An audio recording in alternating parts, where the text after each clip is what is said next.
Hi everyone, welcome to NEET now your NCERT destination. और आज जिस चीज़ की हम बात करने जा रहे हैं वो है आपका पनेट स्क्वायर और फिनोटाइप और जीनोटाइप। ये रेशियोज, या पहले हम यही समझें कि फिनोटाइप एंड जीनोटाइप होता क्या है। पनेट स्क्वायर एक्चुअली एक तरीका है, एक यूजफुल टूल है जिससे हम कुछ चीज़ों की प्रोबेबिलिटी समझ सकते हैं। फॉर एग्जाम्पल, अगर मुझे पता करना है कि आपके दो प्लांट्स हैं एंड एक टॉल है, एक आपका रेसेसिव है यानी कि ड्वार्फ है, तो इनकी अगर प्रोजेनी होगी F1 generation, filial 1 generation, filial 2 generation, तो वो कैसी होगी, इसकी प्रोबेबिलिटी क्या है, ये हम रेशियोज से पता कर सकते हैं।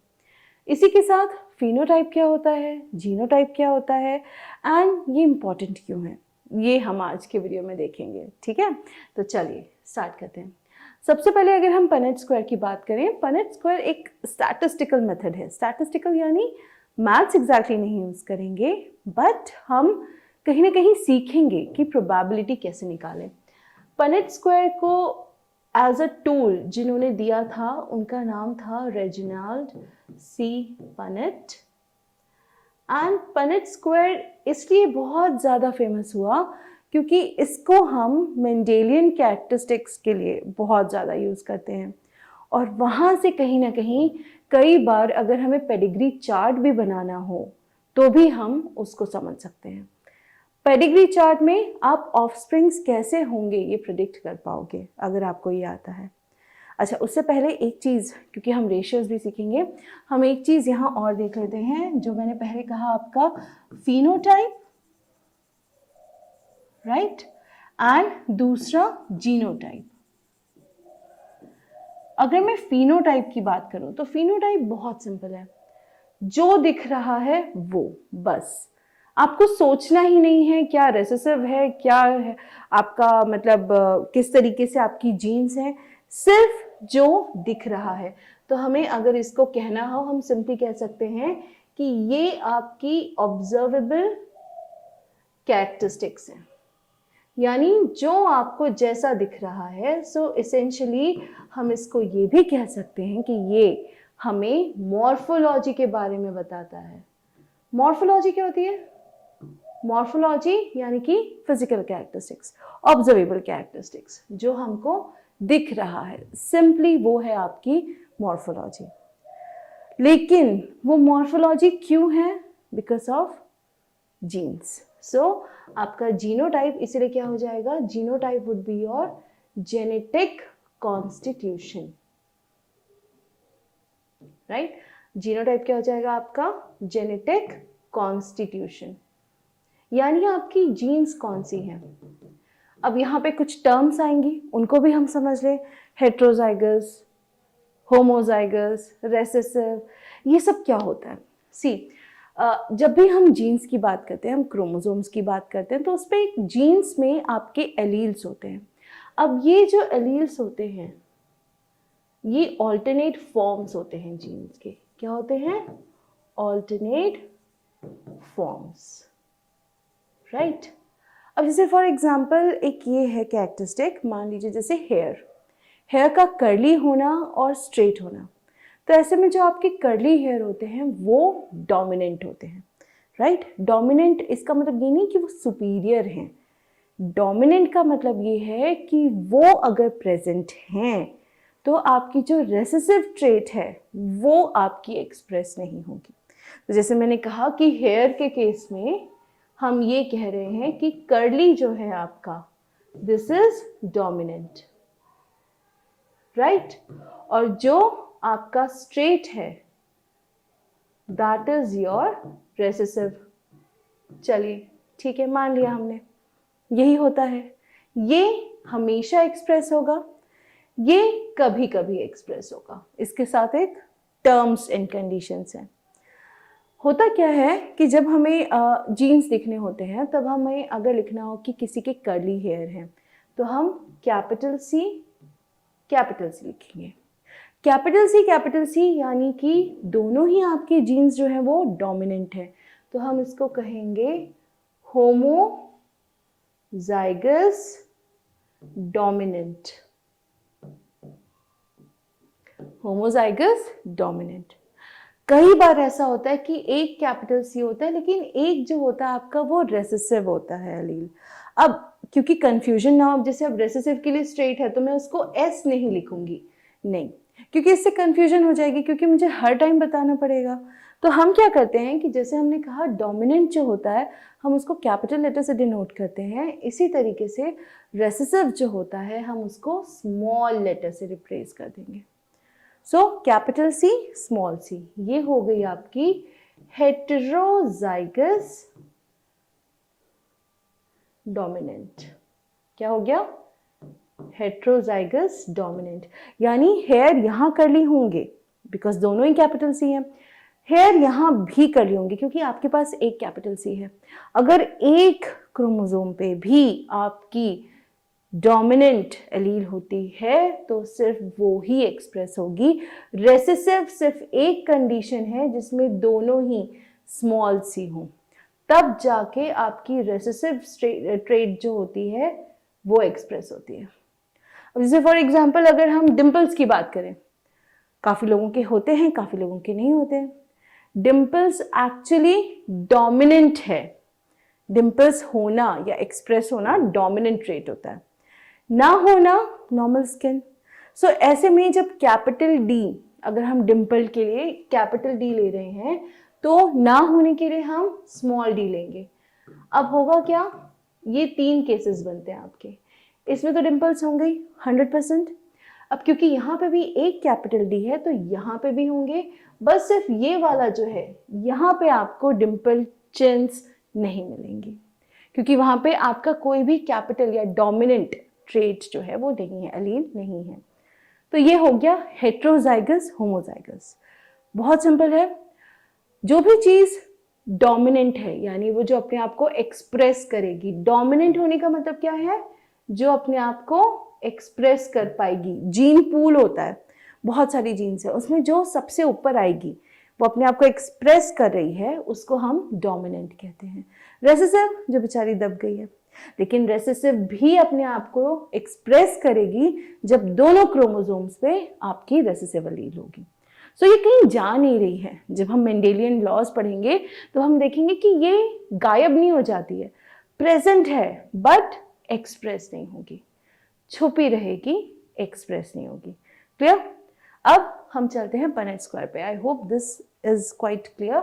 अब हम पनेट स्क्वायर को एक एग्जाम्पल के साथ समझेंगे जहां पे हम प्लांट की हाइट के बारे में बात करेंगे।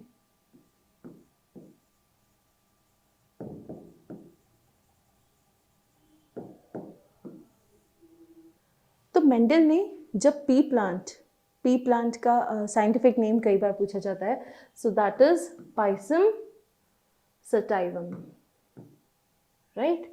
तो जब मेंडल ने अपने मोनास्ट्री के गार्डन में पी प्लांट की स्टडी की थी तब उन्होंने उसके कुछ 7 कैरेक्टरिस्टिक्स थे जिनको क्लोजली स्टडी किया था। उसमें एक थी आपकी प्लांट हाइट, ठीक है। अभी तक जो हमने हेटेरोजाइगस होमोजाइगस कहा, तो अगर प्योरली डोमिनेंट प्लांट है, ठीक है, और प्योरली रेसेसिव प्लांट है, तो हम इनको प्योर ब्रीडिंग भी कह सकते हैं क्योंकि इनमें हेटेरोजाइगस जो हमने कहा कि एक कैपिटल एक स्मॉल, वो नहीं है। मतलब एलील्स जो हैं इसमें दोनों ही डोमिनेंट है, इसमें दोनों ही रेसेसिव हैं, तो ये प्योर ब्रीडिंग के नाम से भी कभी कभी कहा जाता है, राइट। सो इसको हम प्योर ब्रीडिंग भी कह सकते हैं। अगर प्योर ब्रीडिंग प्लांट्स आए या डोमिनेंट आए तो आपको समझ जाना है कि ये हम एलील्स के किस बारे में बात कर रहे हैं। तो अब जैसे मैंने कहा कि हम फीलियल जनरेशन्स के बारे में बात करेंगे। कौन सी जनरेशन्स? Filial generations. इसका मतलब बेसिकली है आपकी प्रोजेनी। क्या मतलब है? प्रोजेनी यानी कि आपके ऑफस्प्रिंग्स, है ना। सो अब हमें ये निकालना है कि अगर मान लीजिए एक completely pure breeding tall plant है और एक आपका प्योर ब्रीडिंग रेसेसिव प्लांट है, तो उनकी जो प्रोजेनी होगी वो कैसी होगी। तो पहला केस लेते हैं। यहाँ पे हमें कहा गया है कि pure breeding tall plant and pure breeding recessive plant, ये दोनों कंडीशन है हमारे पास। जब हम पनेट स्क्वायर बनाते हैं तो हम क्या करते हैं, इस तरीके से, मतलब ये शॉर्ट तरीका है जिससे कभी आपका गलत नहीं होगा। इस तरीके से हम जनरली लिख लेते हैं। ये पेरेंट 1 है आपका, राइट, और ये जो है आपके ये हो जाएंगे पेरेंट 2। क्लियर? इतना तब समझ में आ गया। अब हम क्या करते हैं, हम इन लोगों को अलग अलग कर देते हैं। अब इसको लिखेंगे कैसे, एक स्क्वायर बनाएंगे, उसमें हम डिवाइड कर देंगे जितने कैरेक्टर्स होते हैं उसके हिसाब से। अब यहाँ है कैपिटल टी, यहाँ है small T, capital T small T, capital T small T, capital T small T, capital T small T, right. तो इस तरीके से आपके पास जीन्स जो हैं वो आ गई। अब आपको क्लियरली दिख रहा है कि कैपिटल टी स्मॉल टी जो भी है, ठीक है। ये जो है मैं अपने स्टूडेंट्स को हमेशा कहती हूँ कि कोई भी मिस्टेक अवॉइड करनी हो तो इनके नीचे तुरंत इनका फिनोटाइप लिख दिया करो। अगर जीनोटाइप मैंने क्या बताया था आपको कि जेनेटिक कॉन्स्टिट्यूशन है, तो इनके रेशियोज निकालने के लिए भी हमको आते हैं। तो अगर हमें मान लीजिए कि जीनोटिपिक रेशियो निकालना है या जीनोटाइप निकालना है, राइट। सो यहाँ पे अगर आप देखोगे तो सारे ही कैपिटल टी स्मॉल टी हैं, सारे ही कैपिटल टी स्मॉल टी हैं, तो इसे क्या हो गए 100% या फिर all heterozygous dominant, heterozygous dominant ऐसे लिख सकते हो आप, आगे लिख सकते हो, या फिर 100% हेट्रोजाइगस डोमिनेंट ऐसे भी लिख सकते हो। दोनों एक्सेप्टेबल है क्योंकि यहाँ पे और कोई जीन है ही नहीं और कोई जेनेटिक कॉन्स्टिट्यूशन है ही नहीं। सो ये हो गया आपका जीनोटाइप, यानी कि सारे के सारे जितने भी आपके प्रोजेनी आए हैं all are capital T small T. अब फिनोटाइप लिखना है तो क्या करो, फिनोटाइप में यही लिख दो कैपिटल टी स्मॉल टी है। अब कैपिटल टी स्मॉल टी है और मैंने इससे पहले कहा था कि अगर एक भी आपका कैपिटल लेटर आ गया तो वो जो आपका रेसेसिव कैरेक्टर है उसको एक्सप्रेस नहीं होने देगा, वो खुद एक्सप्रेस हो जाएगा, है ना। सो यहाँ पे आपका कैपिटल टी है, टॉल हो गया, यहाँ पे भी कैपिटल टी है, ये भी टॉल हो गया, capital T tall, capital T tall. So अगर यहाँ पे हम देखें तो हमारा जो रेशियो आएगा फिनोटाइप में भी, है ना, फिनोटाइप में भी क्या आ जाएगा, ऑल टॉल या फिर 100% टॉल। देखो फिनोटाइप जो होता है ना, फिनोटाइप को ये परवाह नहीं है कि आपका जेनेटिक कॉन्स्टिट्यूशन जो है वो क्या है, उसको इससे कोई लेना देना नहीं है, उसको ये देखना है कि दिख कैसे रहे हैं भैया, है ना। और यहाँ पे जितने भी प्रोजेनी आए हैं ये सभी के सभी क्या हैं आपके कैपिटल टी स्मॉल टी, तो सारे ही आपके क्या हो गए, टॉल हो गए। उसको कोई परवाह नहीं है कि आप क्या मतलब क्या कैपिटल टी है क्या स्मॉल टी है, उसको सिर्फ ये देखना है दिख कैसा रहा है, लंबा दिख रहा है, खत्म कहानी, उसके आगे उसको कोई परवाह नहीं है। बट हाँ यहाँ पे चीज़ें इंपॉर्टेंस रखती हैं जीन्स को लेके कि आपका कौन सा एलील आया है, क्योंकि आपको रेशियो उस हिसाब से निकालना है ना। ये हो गई आपकी F1 जनरेशन, राइट, ये हो गई आपकी F1 जनरेशन, खत्म। अब मुझे निकालनी है F2 जनरेशन। F2 जनरेशन निकालने के लिए हम इन्हीं को क्रॉस कर देते हैं। तो मेरे पास एक है कैपिटल टी स्मॉल टी, किससे क्रॉस कर रही हूँ मैं, कैपिटल टी स्मॉल टी, इसी को हम कहते हैं सेल्फिंग। क्या कहेंगे, सेल्फिंग, क्योंकि सेम एग्जैक्ट है। अब हमको जो प्रोजेनी मिलेंगे वो काफी अलग मिलेंगे। अब हमको क्या मिला था, कैपिटल टी स्मॉल टी, और इधर भी कैपिटल टी स्मॉल टी था, यही मिले हैं हमको। चलिए capital T small T, capital T small T. अब हम इनका पनेट स्क्वायर बनाते हैं, राइट। पनेट स्क्वायर जब हम बनाएंगे तो हमें क्या मिलेगा, capital T capital T, capital T small T, capital T small T, but यहाँ आप क्या आ गया, small T and small T. तो ये क्या प्रूव कर रहा है, ये प्रूव कर रहा है कि जो आपका रेसेसिव कैरेक्टर है वो कभी भी गायब नहीं होगा, ब्लेंड नहीं होगा, it will be there, it will come out some और द अदर पॉइंट। ये आपकी F2 जनरेशन आई है। कौन सी जनरेशन आई है आपकी? F2 generation, filial to progeny, है ना। सो अब यहाँ पे जो आपका फिनोटाइप और जीनोटाइप रेशियो है चेंज होगा। कैसे चेंज होगा चलिए देखते हैं। अब जीनोटाइप में ना इसमें बच्चे बहुत कंफ्यूज होते हैं, तो इसका सबसे सिंपल तरीका मैं बता रही हूँ क्या करना है। जीनोटाइप के लिए आप सिंपली लिखना शुरू कर दो, कैपिटल टी स्मॉल टी, ठीक है, 2 हैं, चलिए ठीक है। कैपिटल टी कितने हैं? 1 हो गए। स्मॉल टी कितने हो गए आपके? 1 ही है, राइट। तो इस रेशियो को जनरली जब हम लिखते हैं तब ऐसे लिखते हैं 1:2:1। अच्छा, ऐसा क्यों लिखते हैं? क्योंकि ये वाला जो 1 है ये डिनोट कर रहा है कि आपके दोनों ही जो एलील्स हैं दे आर होमोजाइगस डोमिनेंट। तो 1 आ गया। 2 उसमें आपका एटलीस्ट एक डोमिनेंट है, सो दैट इज 2। और लास्ट वाला 1 ये सिग्निफाई कर रहा है कि ये दोनों ही आपके रेसेसिव हैं। तो यहाँ पे आपका जीनोटाइप रेशियो क्या आएगा? 1:2:1। सो ये आपका जीनोटाइप रेशियो हो गया। अब यहाँ पे एक कैच आएगा फिनोटाइप में। फिनोटाइप में मैंने कहा था कि आपको ये देखना है कि वो दिखता कैसा है, right.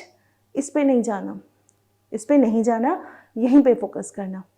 Capital T tall, capital T small T tall, capital T small T tall, small T dwarf, right. So यहां पे आपके टॉल कितने हो गए? 3। ड्वार्फ कितना आया? 1। तो जीनोटाइप रेशियो की अपोजिट में फिनोटाइप रेशियो अलग रहेगा। जरूरी नहीं है कि ये यहाँ पे कुछ आ रहा है तो सेम ही हो, जैसे पिछले वाले में दोनों 100% थे, पर यहाँ पे ये चेंज हो गया है। सो यहाँ पे 3 टॉल है और 1 क्या है आपका? ड्वार्फ।